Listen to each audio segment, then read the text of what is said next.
This is your teacher Aman Raj from Educatory Beta. ये video specially class 10th के students के लिए है। इस क्लास में हम लोग एक नया टॉपिक स्टार्ट करने वाले हैं जिसका नाम ट्रिगोनोमेट्री है। तो चलिए ट्रिगोनोमेट्री को समझते हैं हम लोग। ट्रिगोनोमेट्री जो है वो दो वर्ड से मिलकर के बना हुआ है, ट्रायगोनल एंड मेट्रॉन। ट्रायगोनल का मतलब ट्रायंगल एंड मेट्रॉन का मतलब मेजरमेंट होता है। देखिए, और हम लोग क्या बोल सकते हैं, देखिए इन ट्रिगोनोमेट्री आप लोग स्टडी करते हैं ट्रायंगल के साइड्स लेंथ एंड एंगल्स के बीच के रिलेशनशिप। क्लियर है? साइड्स लेंथ एंड एंगल्स के बीच के रिलेशनशिप को ही आप स्टडी करते हैं। तो चलिए इस चैप्टर को अच्छे से समझने से पहले एक इम्पॉर्टेंट कॉन्सेप्ट है जिसको हम लोग सीख लेते हैं। हमने एक राइट एंगल ट्रायंगल ड्रॉ किया, उसका नाम ले ए बी सी। देखिए एंगल बी जो है वो कितना डिग्री का है, 90 डिग्री का। देखिए 90 डिग्री जिस साइड से पहले होगा, मतलब कि जिस साइड से परपेंडिकुलर पहले से ड्रॉन होगा उसको हम लोग बोलेंगे बेस। और ठीक जहाँ पे 90 होगा उसके ठीक सामने वाले साइड पे एक परपेंडिकुलर लाइन हम ड्रॉ करेंगे जिसको हम लोग हाइपोटेन्यूज बोलेंगे, और जो बच जाएगा उसको हम लोग परपेंडिकुलर बोलेंगे।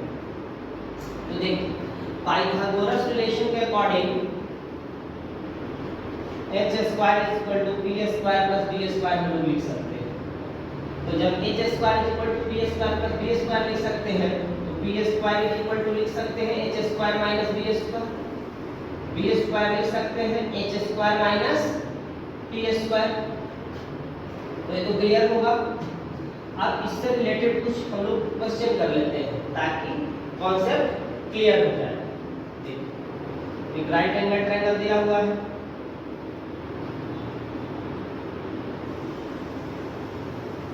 ए बी सी, यहाँ पे 90, देखिए 5 दे रखा है और ये देखिए।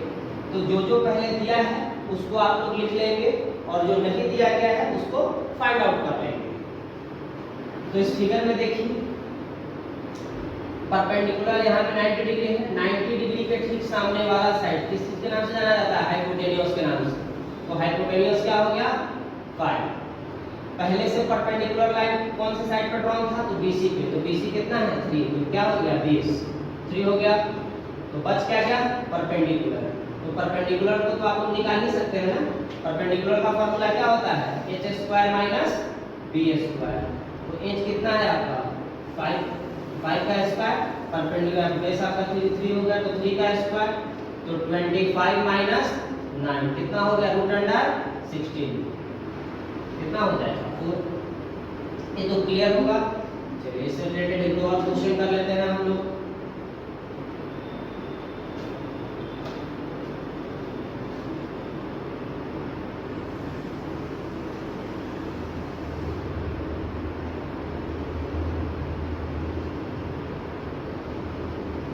A B C,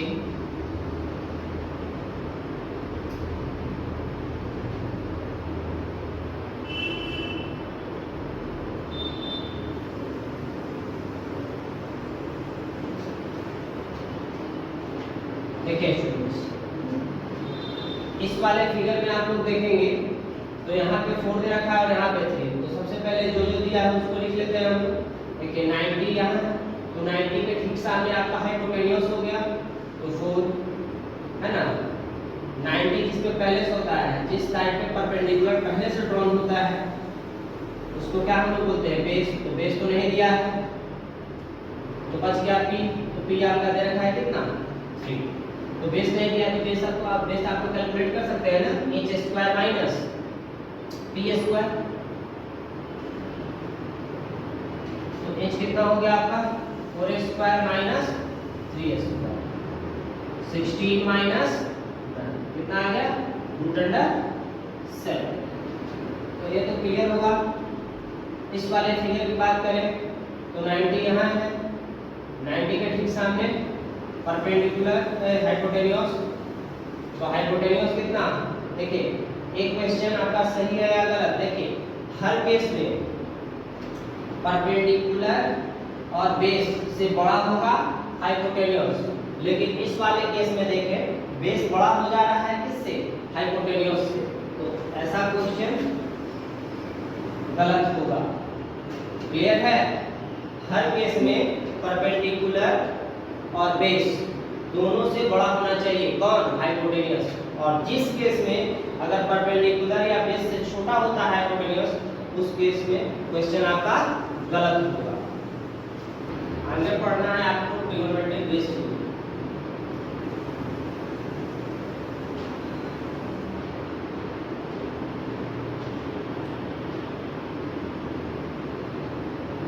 trigonometric ratios पूछेगा ट्रिग्नोमेट्रिक रेशियोज होते कितने हैं, तो 6। पहला साइन, तो साइन थीटा क्या होता है, p/h। दूसरा होता है cos theta, cos theta p/h। तीसरा होता है tan थीटा, tan थीटा होता है आपका p/, अगर आपको ये 3 मालूम है तो बाकी 3 आप लोग लिख सकते हैं। 4th नंबर में cosec थीटा। देखिए cosec थीटा जो होता है साइन थीटा का उल्टा होता है ना। तो cosec थीटा साइन थीटा का उल्टा, तो जो साइन थीटा का फार्मूला है उसको उल्टा कर दे आप लोग, तो h बाई कितना हो जाएगा, p। sec थीटा जो होता है cos थीटा का उल्टा होता है, तो हम लोग लिख सकते हैं h बाई p। और 6 नंबर में cot थीटा, cot थीटा जो होता है tan थीटा का उल्टा होता है, तो हम लोग लिख सकते हैं b/p। तो ये तो क्लियर होगा, 3 मालूम तो बाकी 3 को आप लोग लिख सकते हैं। तो चलिए इससे रिलेटेड हम लोग क्वेश्चन करते हैं।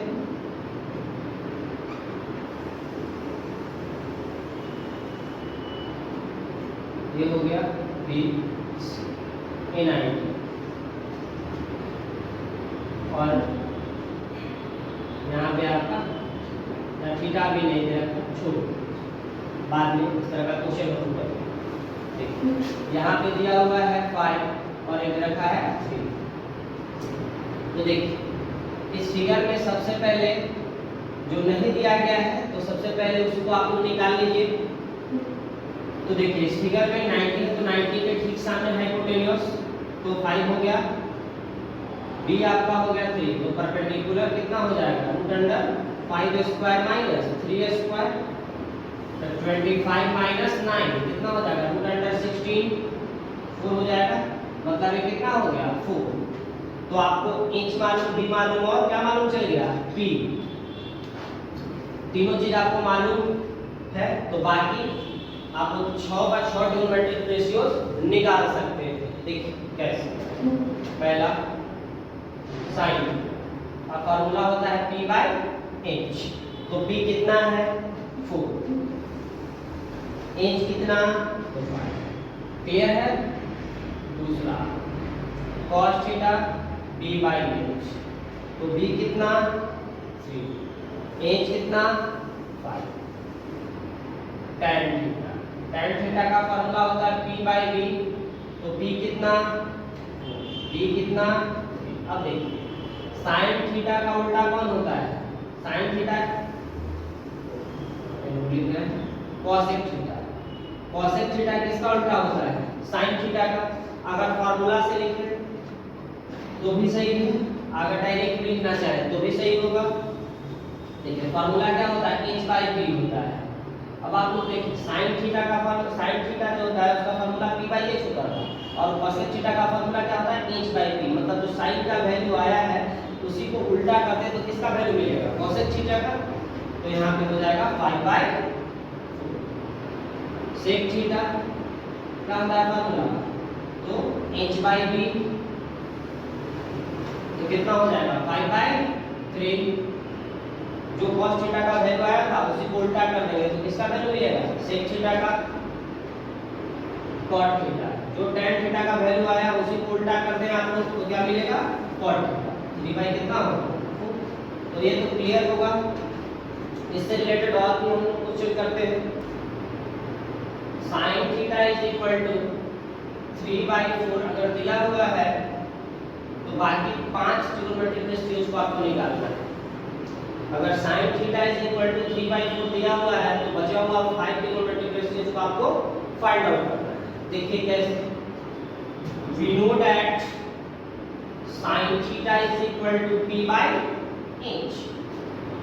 तो इसके अकॉर्डिंग p कितना हो गया 3, h कितना 4। क्या नहीं दिया हुआ है तो बेस p p h ही होता है ना, तो p और h मालूम, p और h दिया हुआ है, बेस नहीं दिया हुआ है तो बेस को आप लोग फाइंड आउट कर लेंगे। तो बेस कितना हो जाएगा h² - p²। तो रूट अंडर h कितना 4² - 3² 16 - 9 कितना हो जाएगा रूट अंडर 7। तो बाकी 5 ट्रिग्नोमेट्रिक रेशियोज को आप लोग निकाल लीजिए। अगर p p h मालूम हो तो 6 ट्रिग्नोमेट्रिक रेशियोज को तो हम लोग निकाल ही सकते हैं। तो निकालेंगे, देखिए sin थीटा दिया हुआ है तो sin थीटा को छोड़ करके बाकी जो भी नहीं मालूम है उसको आप लोग फाइंड आउट कर लें। तो क्या है cos थीटा। तो cos थीटा का फार्मूला क्या होता है b/h। तो b कितना रूट अंडर 7, h कितना 4। tan थीटा का फार्मूला p/b। तो p कितना 3, b कितना रूट अंडर 7। अब देखिए ये 3 निकल गया तो बाकी 3 का अगर फार्मूला नहीं दिया है आपको तो आप लोग उसको निकाल सकते हैं। देखिए कैसे, cot थीटा किसका उल्टा होता है tan थीटा का। तो tan थीटा का वैल्यू कितना है 3/√7। इसी को उल्टा कर दे तो √7/3 sec थीटा किसका उल्टा होता है cosec थीटा का। तो cos थीटा का, तो cos थीटा का वैल्यू कितना है √7/4। तो कितना हो जाएगा 4/√7। लास्ट निकालना है आपको cosec थीटा। तो cosec थीटा किसका उल्टा होता है sin थीटा का। तो sin थीटा का क्या है वैल्यू 3/4। तो उसी को उल्टा कर दे तो क्या हो जाएगा 4/3। इस तरह का प्रॉब्लम तो क्लियर होगा। तो आज भर के लिए इतना ही। आगे की क्लास में हम लोग आगे पढ़ेंगे। Thank you.